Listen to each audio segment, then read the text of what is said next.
Good morning, children. This video is for class 9 students. We are going to study a wonderful short story written by Ernest Hemingway.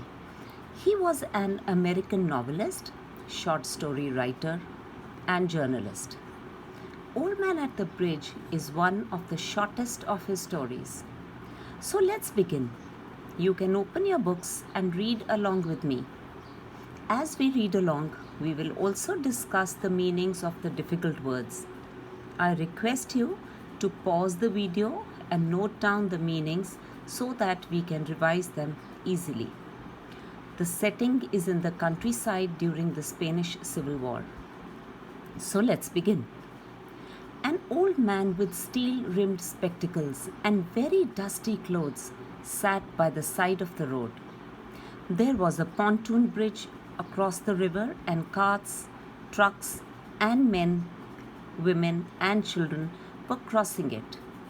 Now you should know what is a pontoon bridge. It is a bridge that floats on the water and is held up by large hollow containers filled with air, called pontoons. So you can imagine a pontoon bridge, and lots of carts, trucks, men, women, and children were crossing it. Now, these things indicate that a particular area or town is being vacated for some reason. We are not aware of it at this point. The mule-drawn carts staggered up the steep bank from the bridge with soldiers helping push against the spokes of the wheels. Now, what is a mule? It is an offspring of a donkey or horse which is used to carry heavy loads. That means the people are carrying a huge load of household items as well. What is staggered up? It is to move or walk unsteadily. All are moving unsteadily with soldiers helping push the carts. So here there is a mention of soldiers.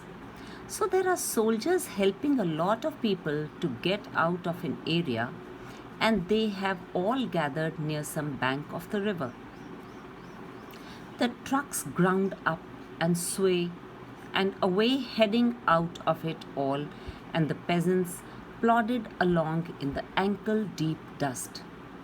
There were some trucks which were lined up and heading out of that area. The peasants, they are the people with small land holdings or the laborers or people who work hard.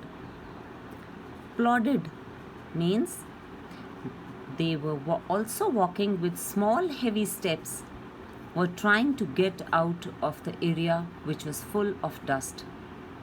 As we have read in the beginning of the chapter, there was this old man sitting when everyone was vacating the area. He was not moving. But the old man sat there without moving. He was too tired to go any further. It was my business to cross the bridge, explore the bridgehead beyond, and find out to what point the enemy had advanced. I did this and returned over the bridge. There were not so many carts now and very few people on foot. But the old man was still there. So the narrator is a reporter here whose job is to find out if the enemy had approached that area or not. So let me tell you the background of the story.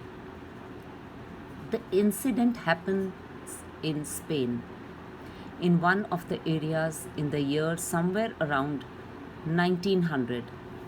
So if you go to Google and search out for Spanish Civil War, you will get some information about it. This was between 17th July 1936 and 1st April 1939. People of a particular area were asked to vacate because the enemies were approaching, and there was going to be shootout and bombing and lot of havoc. The soldiers had asked the people to leave as soon as possible and observing that area and report if the enemy had approached.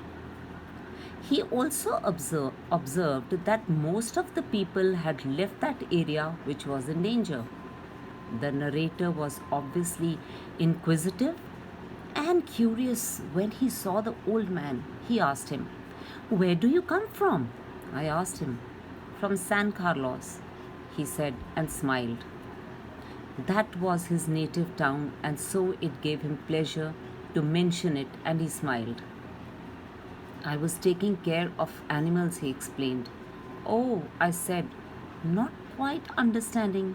"Yes," he said, "I stayed, you see. Taking care. I was the last one to leave the town of San Carlos." Everyone in that area was panicking.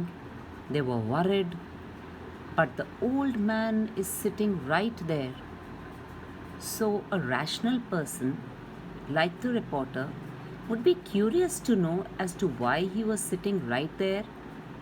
He strikes a conversation and asks about his whereabouts. The old man refers to his native town and smiles because he felt good talking about it. Now, if anybody asks you about your hometown or the place where you have spent your childhood or you're born, don't you feel good about it? Definitely, it brings a smile on your face. Same way, it brings a smile on the old man's face when he talks about his town. Suddenly he says that he was taking care of his animals. The reporter doesn't understand because you really don't talk about animals when somebody asks your introduction. So the narrator was taken aback. "Yes," he said, "I stayed, you see." From this you make out that only one thing that the old man was attached to, that was his animals. He did not look like a shepherd or a herdsman, and I looked at his black dusty clothes and his grey dusty face and his steel rimmed spectacles and said, "What animals were there?" I said, "Various animals," he said, and shook his head. "I had to leave them." Now you can imagine an area where there were only two people. The narrator had finished his job and he's trying to make the old man feel better so that he might start walking. The old man was taking care of various animals and shook his head. He says, "I had to leave them." Now this shows obviously the old man is not happy about it. I was watching the bridge and the African looking country of the Ebro Delta and wondering how long now it would be before we would see the enemy, and listening all the while for the first noises that would signal that ever mysterious event called contact, and the old man still sat there. The reporter is doing two things here. He is looking here and there for any signs of the enemy approaching, and at the same time he is talking to the old man. Ebro Delta, now we've come across this word Ebro Delta. It is the delta region of the river Ebro in the province of Tarragona, Catalonia, in northeastern Spain. The reporter was wondering how much time will the enemies take to enter, and at the same time talking to the old man.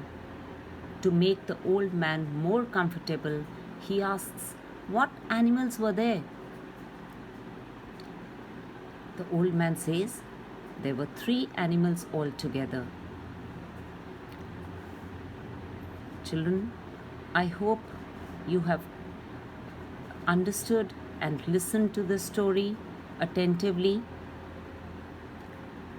We will continue in the next video, the next part of the story, and I request you to read it 2-3 times till the point we have read the story, and then you will be able to answer the workbook answers. Thank you so much.